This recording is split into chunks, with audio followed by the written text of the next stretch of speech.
এতক্ষণ যেটা দেখলেন এটা তেমন কিছু না, এটা হচ্ছে শুটিং এর একটি জায়গা। এখানে শুটিং চলে আর মাঝে মধ্যে ওরা এই সমস্ত আকাম করে। সুটিয়ে লাল করে দেবো, নোংরামি বার করে দেবো। যখন পিছন থেকে কেউ ডাক দিল তখন ডাইনে বামে তাকিয়ে তখন আরো জড়িয়ে ধরলো। সঠিক বলেছেন। বুঝতেছি না ভাই, এখানে কি শুটিং হচ্ছে নাকি কোনো আকামের মেলা বইছে, তবে বুঝতেছি না ভাই। শুটিং এ গিয়ে এই সমস্ত নোংরামি চলতেছে, কিন্তু এটা কোন নাটকের শুটিং সেটাই জানতেছি না। বলেন কি? আরে ভাই তুমি এটা কি করতেছো? তুমি ওনার কুরকুরি উড়াইতেছো কেন? তুমি যদি এই আপার কুরকুরি উড়াও তাহলে তোমার মতো 3 থেকে 4 জন লাগবো এই আপার কুরকুরানি থামানোর জন্য। এখনই তো আপার কুরকুরানি উইঠা গেল, শুধুমাত্র আর অল্প একটু বাকি ছিল। আমি বিশ্বাস করি না।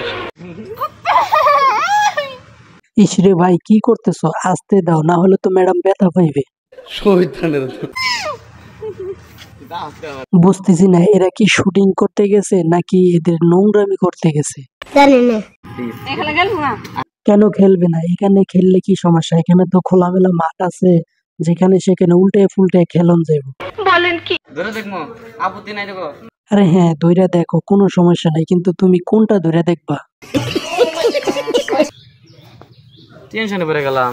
কেন ভাই কিসের টেনশন? কোনো টেনশন নাই, কোনো সমস্যা নাই, আপনি ধরেন। কি সমস্যা? এটা একটু উঁচা লাগে আর ওটা ডাউন লাগে। আরে ভাই এটা তো কোনো সমস্যাই নাই, একটা ওসা লাগে আর একটা ডাউন লাগে। যেটা ওসা লাগে এটা বেশি টিপা হয়েছে, এই জন্য এটা একটু ওসা হয়ে গেছে। সঠিক বলেছেন। আমি বুঝলাম না, মানে এটা বড় এটা ছোট। আরে হ সেটা তো আমিও বলতেছি, ওইটা বড় ওইটা ছোট। তার কারণ তো আমি বললাম যে একটা বেশি টিপা হয়েছে এই জন্য ওইটা বেশি বড় হয়েছে, আর যেটা কম টিপা হয়েছে ওইটা ছোট। বলেন কি? বুঝলাম না রে ভাই, তুই কি ওনার কুরকুরানি উড়াইতে চাস? ওনার যদি কুরকুরানি ওঠে তাহলে থামাবি কেমনে?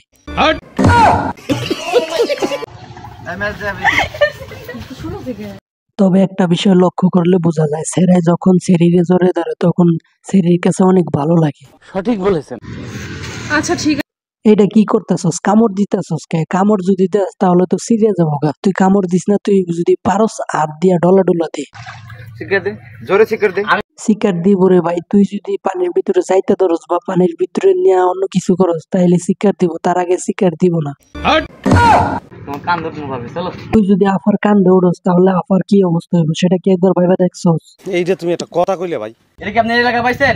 ঢাকা শহর পাইছেন? না এটা ঢাকা শহর না, এটা হচ্ছে একটা গ্রাম। তুই এটা যদি ঢাকা শহর হইতো তাহলে কি তুই এই আপার সাথে এই সমস্ত জোরাজোরি বা ডলাডলি করতে পারতি? হ্যাঁ কেমনে গোসল করে দেখাইতেছি তোমার, দাঁড়াও। তুই এক কাম কর, তুই আপারে ভালো করে ডইলা ডইলা গোসল করে দে, আপারে গোসল করে দে, আর তুই যদি পারস কিছু করিস। না না সারবো কেমনে? তোমার তো সারার জন্য ধরে নেই। বলেন কি? না না সারো, তোমার না আসলে বাজার বাসটা জীবনও যাইব না। এই সমস্ত অভ্যাস যাইবো কেমনে? তোমার মতো সেরি যদি এই সমস্ত জামা কাপড় পইরা এইভাবে দাঁড়িয়ে থাকো তাহলে যেই কোনো মুরব্বী তোমাকে জড়িয়ে ধরতে চাইবে। সঠিক বলেছেন। ये सब क्या देखना पड़ रहा है। তো গাইজ এতক্ষণ দেখলেন যে শুটিং এ গিয়ে কি সমস্ত নোংরামি করে। তো কেমন লাগলো অবশ্যই কমেন্টে জানাবেন। আর হ্যাঁ ভালো লাগলে একটি লাইক করবেন, ফেসবুক পেজ হলে ফলো করবেন, আর ইউটিউব চ্যানেল হলে সাবস্ক্রাইব করবেন।